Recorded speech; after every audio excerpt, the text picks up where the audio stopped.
Hello guys, welcome back to my channel. வீடியோக்குள்ளே போகிறதுக்கு முன்னாடி மறக்காமல் இந்த வீடியோக்கு ஒரு லைக்கை போட்டுருங்க. லாஸ்ட் பாட்டில் அண்ணங்காரனை பற்றி தம்பிக்காரனும் பொண்டாட்டிக்கிட்ட சொல்லி புரிய வச்சுட்ருக்கான். இந்த மாதிரி அவர் மேலே எந்த தப்பும் இல்லை, அவர் உங்கள் நல்லதுக்காக தான் அப்படி பண்ணார் அப்படின்னு சொல்லிட்டு. அப்போ ஒரு கேள்வி கேட்குறா, நீ சொன்ன மாதிரியே இவரை நான் தப்பாக புரிஞ்சுக்கிட்டதாவே இருக்கட்டும், ஆனால் இவர் தானே ஒவ்வொரு ஹாஸ்பிட்டலுக்காக கால் பண்ணி எனக்கு வேலை கொடுக்கக்கூடாதுன்னு சொன்னார், அதை நான் என் காதால் கேட்டேன், கண்ணால் பார்த்தேன் அப்படிங்கிற மாதிரி சொன்னால் அதுக்கு தம்பிக்காரனே முட்டு கொடுக்குற மாதிரி பேசிகிட்டு இருக்கான். என்ன நீ பேசிகிட்டு இருக்கீங்க? உண்மையிலே அந்த மாதிரி ஒரு காரியத்தை அண்ணா பண்ணியிருப்பாருன்னு நீங்கள் நினச்சிட்டு இருக்கீங்களா? சரி சொல்லுங்கள், அந்த டாக்டர் கிட்ட அண்ணன் தான் பேசினாருங்கிறது எதை வச்சு நீங்கள் சொல்கிறீங்க? அவங்க வந்து அண்ணனோட பேரை சொன்னாங்களா, ஓம்கார்னு சொன்னாங்களா அப்படின்னு கேட்டா அவளும் யோசிச்சு பார்த்துட்டு இல்லை, அந்த மாதிரி ஓம்காரோட பேர் அவங்க சொல்லலை அப்படிங்கிற மாதிரி சொல்றா. அப்புறம் என்ன, நீ எல்லாத்தையும் தப்பாவே யோசிக்காதீங்க, அவர் அந்த மாதிரி பண்ற ஆள் கிடையாது அப்படிங்கிற மாதிரி சொல்லிட்டு இவளுக்கு புரிய வச்சுக்கிட்டு இருக்கான். ஆக்சுவலி உண்மை என்னங்கிறது நமக்கு தெரியும், ஆனா இவனுக்கும் தெரியல, நம்ம ஹீரோயினுக்கு தெரியல. ஏன்னா அந்த மாதிரி ஒரு கதையை அவன் கட்டி விட்டதுனால அது எல்லாத்தையும் இவன் முழுசா நம்பிக்கிட்டு அப்ப நம்ம மேலதான் தப்பா அப்படின்னு சொல்லிட்டு தன்னைத்தானே பிளேம் பண்ணிக்கிட்டு இருக்கா. புருஷங்காரன் ஆசையா நமக்காக கிளினிக்லாம் வச்சு கொடுத்தானே, அதை நம்ம அவன் கண்ணு முன்னாடியே உடைச்சிட்டோமே அப்படின்னு சொல்லிட்டு கில்ட்டினஸ்ல அவளுக்கு அழுகலாம் வருது.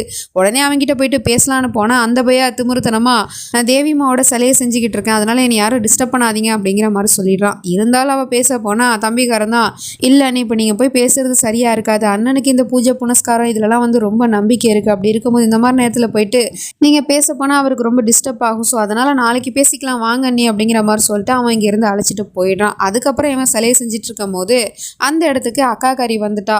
சஞ்சய் வந்து ஏதோ ஃபைலை மிஸ் பண்ணிட்டான் போல, ஸோ அதை கொடுக்குறேங்கிற பேரில் வந்துட்டு அவங்ககிட்ட நல்லா மயிராவை பற்றி ஏற்றி விடுறதுக்காக வந்திருக்கா. அவங்ககிட்டே போயிட்டு மயிரா எங்க, அவளை ஆளக்கானமே அப்படின்னு கேட்டா அவள் பியூஷ் கூட தான் இருப்பா, போய் பார்க்குறாருந்தா பாரு அப்படிங்கிற மாதிரி சொல்லிட்டு இவன் அவளே பார்த்துட்டு இருக்கும் போது அப்பவ சொல்கிறா, ஓ பியூஷ் கூடயா, எனக்கு தெரியும், எப்போதுமே அவங்க ரெண்டு பேருக்கும் நடுவில் ஒரு நல்ல பாண்டிங் இருக்கிறத நானும் பார்த்துருக்கேன், அப்போ ரெண்டு பேரும் ஒன்றா தானே இருக்க முடியும், அது மட்டும் இல்லாமல் கல்யாணத்துக்கு அப்புறம் ஒரு பொண்ணுக்கு மாமியார் வீட்டில் ஃப்ரெண்டு கிடைக்கிறதுலாம் ரொம்ப அபூர்வமான விஷயம், அந்த விஷயத்தில் அவள் ரொம்ப கொடுத்து வச்சவ தான், எப்படி அவகிட்ட ஃப்ரெண்டாக இல்லாமல் இருக்க முடியும், எத்தனையோ பசங்க அவகிட்ட ஃப்ரெண்ட் ஆகிறதுக்காக அவளை சுற்றி சுற்றி வந்திருக்காங்க, ஏன்னா அவள் ரொம்ப அழகா இருக்கல்ல, அதனால தான். அதே மாதிரி தான் பியூஷ்க்கும் அவளோட அழகு பிடிச்சி போய் அவகிட்ட ஃப்ரெண்ட் ஆகணும்னு நினச்சிட்டான் போல, அதனால தான் அவங்க ரெண்டு பேரும் நல்ல ஃப்ரெண்டாக இருக்காங்க அப்படிங்கிற மாதிரிலாம் சொல்லிட்டு அவன் மனசில் இது வரைக்கும் யோசிக்காத ஒரு விஷயத்த இவ யோசிக்க வைக்கிற மாதிரியே சொல்லிக்கிட்டு இருக்கா. அவங்க ரெண்டு பேருக்கும் ஏதோ ஒன்று தப்பாக இருக்குது அப்படிங்கிற மாதிரி சொல்லிட்டு அதை கேட்கும் போது இவனுக்கு அவ்வளோ கோவம் வருது.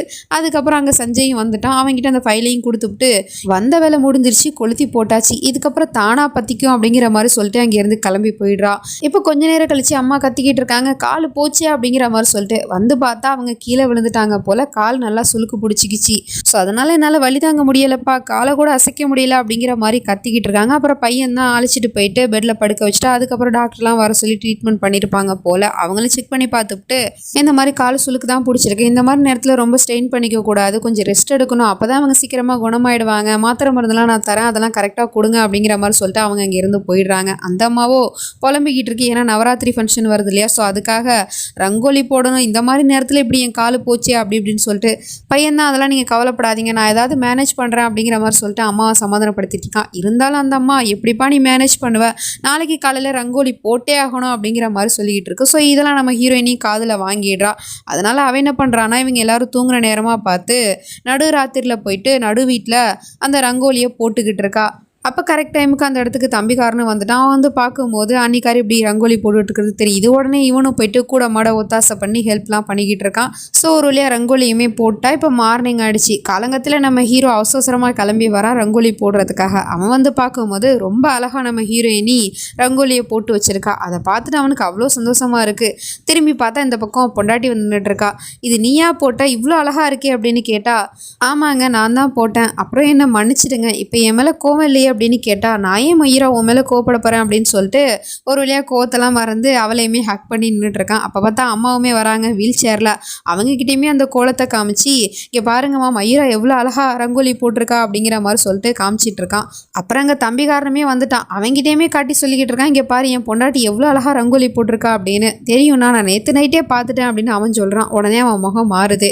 அப்போ அவளும் சொல்கிறா, ஆமாம் ஓம்கார், இந்த ரங்கோலி போடுறதுக்கு எனக்கு நேற்று நைட்டு ஃபுல்லாக பியூஷ் தான் ஹெல்ப் பண்ணாரு அப்படிங்கிற மாதிரி சொல்லிட்டு இருக்கா. அதை கேட்கும் போது அவன் முகம் மாறத்தான் செய்யுது. பட் இருந்தாலும் அந்த விஷயத்த அவன் பெருசாக எடுத்துக்கல. அப்புறம் ஃப்ரீயாக விட்டுறான். இப்போ மொத்த ஃபேமிலியும் அங்கே தான் இருக்குது. அதுக்கப்புறம் நம்ம ஹீரோ வந்து தேவி சிலை செஞ்சான் இல்லையா, அதை ஒரு வழியாக செஞ்சு முடிச்சிட்டான் போல்.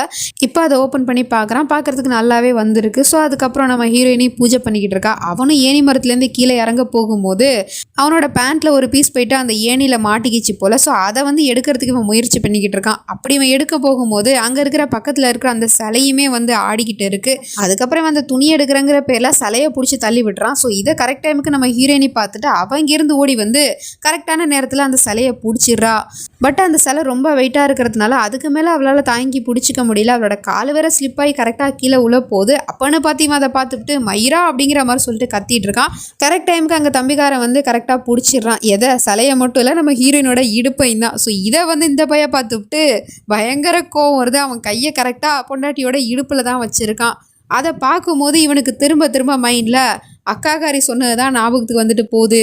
அதுக்கப்புறம் ஒரு வழியாக சிலையை காப்பாற்றி இருந்த இடத்துல வச்சாச்சு. நம்ம ஹீரோயினி நன்றி சொல்லிக்கிட்டு இருக்கா பியூஷ்க்கு. அவனும் நன்றி சொல்லிக்கிட்டு இருக்கான். நீங்கள் தான் கரெக்ட் டைமுக்கு வந்து காப்பாற்றுனீங்க, நான் என்ன பண்ணேன் அப்படிங்கிற மாதிரி சொல்லிட்டு. ஸோ இப்படி ரெண்டு பேரும் பேசிகிட்டு இருக்கிறத அக்காக்காரையும் பார்த்துவிட்டு அவள் வந்து இவங்கிட்ட ஏற்றி விட்டுட்டு இருக்கா. பார்த்தீங்களா, ஃப்ரெண்ட்ஸ்னால் இப்படி தான் இருக்கணும், ஒருத்தர் சரியான நேரத்தில் வந்து ஹெல்ப் பண்ணிக்கிறாங்க அப்படிங்கிற மாதிரி சொல்லிட்டு. இருந்தாலும் அவன் பெருசாக அதை காதில் வாங்கலை. அங்கேருந்து போயிட்டு ரெண்டு பேர்கிட்டையுமே வந்து விசாரிக்கிறான். உங்கள் ரெண்டு பேருக்கு இதுவும் அடிபடலையே அப்படின்னு சொல்லிட்டு. இல்லை அப்படிங்கிற மாதிரி சொல்லிட்டு அவங்களும் இங்கேருந்து போயிடுறாங்க. அதுக்கப்புறமா அக்காக்காரி சும்மா இருக்கிற மாதிரி தெரில. அவனை கூப்பிட்டு திரும்பவும் சொல்லிக்கிட்டு இருக்கா, அது எப்படி உங்கள் பொண்டாட்டிக்கு அடிப்படும், அதான் பியூஷ் வந்து கரெக்டான நேரத்தில் அவளை பிடிச்சி காப்பாற்றிட்டான்ல அப்படிங்கிற மாதிரி சொல்லிட்டு. ஸோ இதை கேட்டதுக்கப்புறம் இதுக்கப்புறமா அவனால் பொறுமையாக இருக்க முடியல. அதனால இந்த தடவை டேரெக்டாகவே அக்காக்காரியை திட்டி விட்டுறான். வாயை மூடு, நீ என்ன ட்ரை பண்ணிட்டு இருக்குன்னு எனக்கு நல்லா தெரியுது. என் பொண்டாட்டி மேலேயும் சரி, என் தம்பி மேலேயும் சரி எனக்கு முழு நம்பிக்கை இருக்குது. அதனால் தேவையில்லாமல் வந்து அவங்கள பற்றி தப்பாக பேசுகிற வேலை இதுவே லாஸ்ட் அண்ட் ஃபைனலாக இருக்கணும் அப்படிங்கிற மாதிரி சொல்லிவிட்டு ஒரு வார்னிங் மாதிரி கொடுத்துட்டு அவன் இங்கேருந்து போயிடுறான். ஸோ இவன் இப்படி பேசிட்டு போவான் அப்படிங்கிறத அவன் எதிர்பார்க்கல. ஏன்னா இந்த மாதிரி நம்ம ஏற்றி விட்டோம் அப்படின்னா கண்டிப்பாக மயிராக்கும் அவனுக்கும் சண்டை வரும் அப்படின்னு சொல்லிட்டு தான் அவன் நினச்சா. ஆனால் அவன் இவ்வளோ ஸ்ட்ராங்காக மயிரா மேலேயும் சரி தம்பிக்கார மேலேயும் சரி இவ்வளோ நம்பிக்கை வச்சிருப்பான் அப்படிங்கிற விஷயம் அவளுக்கு தெரியாது. இப்போ நைட் ஆகிடுது. புருஷனுக்கு பொண்டாட்டியும் பொண்டாட்டிக்கு புருஷனும் வந்து சாப்பாடை மாறி மாறி ஊட்டி விட்டுட்டு இருக்காங்க. அதுக்கப்புறம் தூங்குற டைம் ஆயிடுச்சு அப்படின்னு சொல்லிட்டு பொண்டாட்டி அழகா செந்துக்கா தூக்கிட்டு போயிட்டு பெட்டில் படுக்க வச்சுட்டு இவன் போயிட்டு தரையில் படுத்துக்கிறான். ஏன்னா அந்த நவராத்திரி பூஜைனால ஏதோ வரதெல்லாம் இருப்பாங்க போல. ஸோ அதுக்காக வந்து சுத்தபத்தமாக இருக்கணும் அப்படின்னு சொல்லிட்டு அவன் போயிட்டு தரையில் படுத்தா, நானும் உங்க கூட வந்து படுத்துக்கிறேன் அப்படின்னு சொல்லிட்டு இவளும் போயிட்டு அவனை கட்டி பிடிச்சிட்டு தரையில் படுத்துக்கிறா. பட் இப்போ அவன் மனசுக்குள்ள தம்பிக்காரன் பொண்டாட்டியை தொட்டது. அப்புறம் அவங்க ரெண்டு பேரும் க்ளோஸாக பழகுறது பேசுறது அதெல்லாம் ஞாபகத்துக்கு வந்துட்டு போகுது. ஸோ இவன் அக்காக்காரிக்கிட்ட சொன்ன மாதிரியே ரெண்டு பேர் மேலேயும் நம்பிக்கை இருந்துச்சு அப்படின்னா அப்புறம் எதுக்காக இவன் இப்படி யோசிக்கிறான் தப்பா அப்படிங்கிற மாதிரி தான் இருக்கு. இப்போ மார்னிங் ஆகிடுச்சு. காலங்காலத்தில் இந்த சைக்கோ பைய கிளம்பி ரெடி ஆகிட்டு வந்து பார்க்குறான். பொண்டாட்டிக்காரி அங்கே ஒரு இடத்துல ஓரமாக உட்காந்து காலில் மெஹந்தி வச்சுக்கிட்டு இருக்கா. அதை பார்த்துட்டு இவனும் தூரத்தில் நின்று பொண்டாட்டியை ரசிச்சுக்கிட்டு இருக்கான். அப்போ அவளோட காலில் போட்டிருக்க அந்த கொலுசு வந்து டிஸ்டர்பன்ஸாக இருக்குது போல், மெஹந்தி விட முடியல. அதை கழட்டுறதுக்காக கஷ்டப்பட்டுட்டு இருக்கா. உடனே இவன் போயிட்டு கழட்டலான்னு சொல்லிட்டு போகும்போது அங்கே கரெக்ட் டைமுக்கு தம்பிக்காரன் வந்து அவளுக்கு ஹெல்ப் பண்ணிக்கிட்டு இருக்கான். அந்த கொலுசை கழட்டி விட்டுட்டு இருக்கான். அதுவும் பொண்டாட்டி காலை தொட்டு. ஸோ இதை பார்க்கும்போது அவனுக்கு சமக்கம் வருது, அவ்வளோ ஆத்திரம் வருது. இது வரைக்கும் இவங்க ரெண்டு பேரும் எவ்வளவோ க்ளோஸாக இருந்திருப்பாங்க. அப்போல்லாம் இந்த பையன் அதை தப்பாக பார்க்கல, சந்தேக கண்ணோட்டத்தோட பார்க்கல. எப்போ அக்காக்காரி வந்து இவங்க ரெண்டு பேரையும் சேர்த்து வச்சு பேசினாலும் அப்பையிலேருந்து இவங்க ரெண்டு பேரையும் சந்தேக கண்ணோட்டத்திலே தான் பார்த்துட்டு இருக்கான். ஸோ இது எங்கே போய் முடிய போகுதுன்னு தெரியல. வெயிட் பண்ணி தான் பார்க்கணும். நெக்ஸ்ட் நினச்சி நம்ம அடுத்த பாட்டில் பார்த்து தெரிஞ்சுப்போம். அது வரைக்கும் பை ஃப்ரெண்ட்ஸ்.